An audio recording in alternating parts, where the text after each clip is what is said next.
Saat 7 oldu. Акыркы жаңылыктардын алдында кыскача тааныштырабыз. Ак Суудагы жол кырсыгынан 2 жашар кыз каза болуп, 3 адам жаракат алды. Зеленский тынчтык үчүн президенттик кызматтан кетүүгө даяр экенин айтты. 12 жылдык окутуу, орун тартыш мектептен 1-класстарын бала бакчада окутуу каралууда.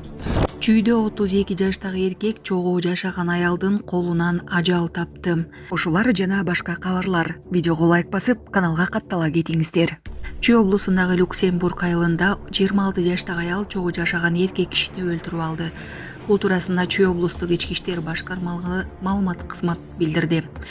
Маалымдалгандай, жумадан ишембиге караган түнү 32 жаштагы эркек жана 26 жаштагы аял үйүндө спирт ичимдигин ичип отуруп жаңжалдаша кетишкен. Алардын ортосунда чыр-чатак чыгып, анын кесепетинен аял ашкана бычагы менен эркек кишинин көкүрөгүнүн сол тарабына чаап жиберген. Жаракат алган 1992-жылы туулган жаран жеринде каза тапкан. Бул факты адам өлтүрүү менен кылмыш иши козголгон. Учурда шектүү 1998-жылы туулган жаран кармалып, убактылуу кармоочу жайга киргизилген. Тергөө уланууда. Булак Суперкежи. Ноокатта өспүрүм өз үйүнүн короосунда асынып алган. Ноокат районунун Бел айыл аймагында жайгашкан өспүрүм өз үйүнүн короосунда асынып алган. Бул тууралуу 22 февраль күнү жергиликтүү милицияга кабарланган. Бул факты каттууга алынып, тергөөгө чейинки текшерүү иштери башталган. Текшерүүнүн жүрүшүндө маркумдун жансыз денесине соттук медициналык экспертизаны өткөрүүдө ата-энеси жана жакын туугандары баш тартышкандыктан сырттан кароо жүргүзүлүп, туугандарына өткөрүлүп берилген деп жазылат маалыматта. Учурда тергөөгө чейинки текшерүү иштери уланууда.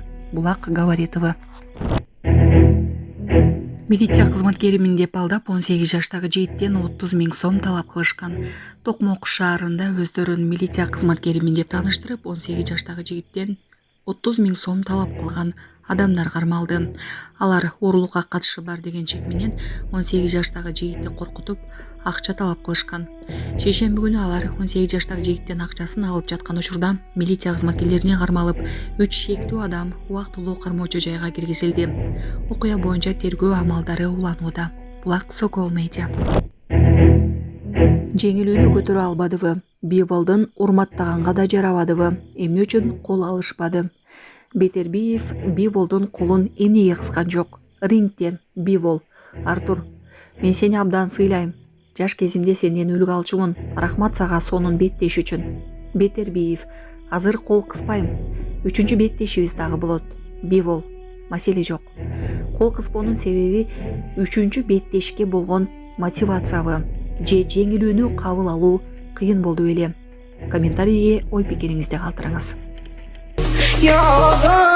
Саламатсыздарбы, Москвадагы мекенештер? Сиздер документ жагынан кыйналып, регистрацияңыз базадан чыкпай жатса, биз сизге Абдуталип Байгени сунуштайбыз. Документтериңизди бат жана таза жасап берет. Регистрация 3 айга, 9 айга, трудовой договор, ИНН, СНИЛС, Сахаровага карточка жана башка жумушка керектелүүчү документтерди бат жана таза ишеничтүү жасап беребиз. Андыктан +7 916 044 66 24 WhatsApp связь номерине байланышып, документиңизди тактап таза бүтүрүп алыңыз. Москвада текшерүүлөр күчөп жатат. Документтерге так болуңуздар. Кызматыңыздарда Абдуталип. Ак Суудагы жол кырсыгынан 2 жашар кыз каза болуп, 3 адам жаракат алды. 22 февраль күнү саат 19:00 чамасында Ак Суу Каракол-Уна жолунда жол кырсыгы катталды. Анда Toyota Camry үлгүсүндөгү Уна менен Honda үлгүсүндөгү Уна сүзүшкөнүн көөлөр билдиришти. Көөлөрдүн айтымында кырсык Маман айылынан өткөн жерде болгон. Кырсык болгон жерде 2 жаштагы кыз жан берген. Toyota Camry Унасын башкарып келе жаткан 1991-жылкы Ак Суу айылынын тургуну жана Honda Унасын башкарып келе жаткан 1997-жылы туулган Ак Суу айылынын тургуну жана анын жубайы 1999-жылы туулган. Жаран Ысык Көл облустук бириктирилген ооруканасына жеткирилген. Дарыгерлердин берген маалыматы боюнча 2 аял бейтап травматология бөлүмүндө жатат. Кырсыктан жабыркаган эркек киши жанандыруу бөлүмүндө. Бизге 22 февраль күнү саат 19:14 авто кырсыгынан жабыркаган 3 бейтап келип түшкөн. Анын кесепетинен 1999 жылы туулган жаран жаагы сынып башы чайкалган. 1991 жылкы жаран жамбаш сөөгү сынып баш мээси чайкалып травматология бөлүмүндө дарыланууда. Ал эми 1997 жылы туулган эркек киши 2 бутунун жоонун саны сынып жандандыруу бөлүмүндө жатат. Абалы орто оор деп билдиришти дарыгерлер.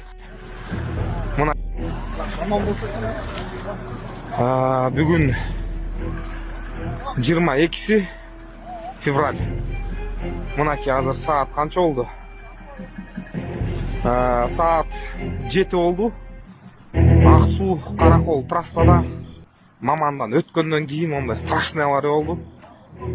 Ичинде элдер катуу эле болуп калды. Ошон үчүн бир туугандар мындай бир обгонго чыгаарда же болбосо бир мына моонун астына кичинекей бала менен бир эжени отургузган экен дагы. Баласы Кудайым сактасын, чылса баш кетип калыптыр. Анан туугандар кичине отургузуп атканда пассажирларды карап мындай обгонго чыгып атканда эки жакты карап кичине мындай кокустап айдасаңар. Мына карагылачы. Мынакта кандай болот? Азаттык Украинадагы согуштан набыт болгон кеминде 70 кыргызстандыкты аныктады. Азаттык Орусиянын Украинадагы согушунда теги кыргызстандык кеминде 70 киши набыт болгонун аныктады. Алардын 38-и Кыргызстандын жараны. Калган теги кыргызстандыктар 10 адамдын колунда эки өлкөнүн тең паспорту болгон. Арасында Орусияда иштеп жүрүп акыркы жылдары орус паспортун алгандар бар. Каза тапкандардын эң кенжеси 19 жашта болгон, эң улусу 61 жашта. Тизмедегилердин ичинен 18 адам Орусиядагы абактарда жазасын өтөп жаткан жеринен согушка кеткендер. Басымдуу бөлүгү согуш башталган 1-жылы Вагнер менен келишим түзүп кеткен. Арасында соңку жылдары Орусиянын коргоо министрлиги менен келишимдин негизинде кеткендер да бар. Айрымдары Изюм, Бахмут, Авдеевкадагы салгылашта каза болгон. 10дон ашуун адам Орусияда аскердик кызматын өтөп жаткан жеринен согушка жиберилген. Азаттык радиосунун кабарчылары бул базаны BBC-нин орус кызматы медиа зона басылмасы түзгөн тизмеден жана ачык булактардан карап аныктады.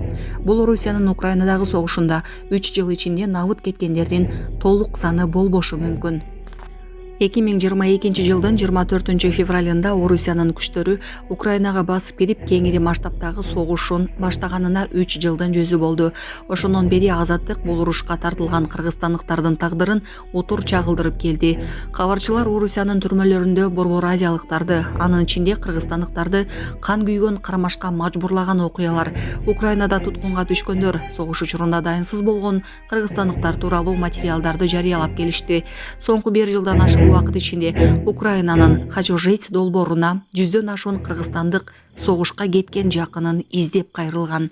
Булак Азаттык. Зеленский тынчтык үчүн президенттик кызматтан кетүүгө даяр экенин айтты.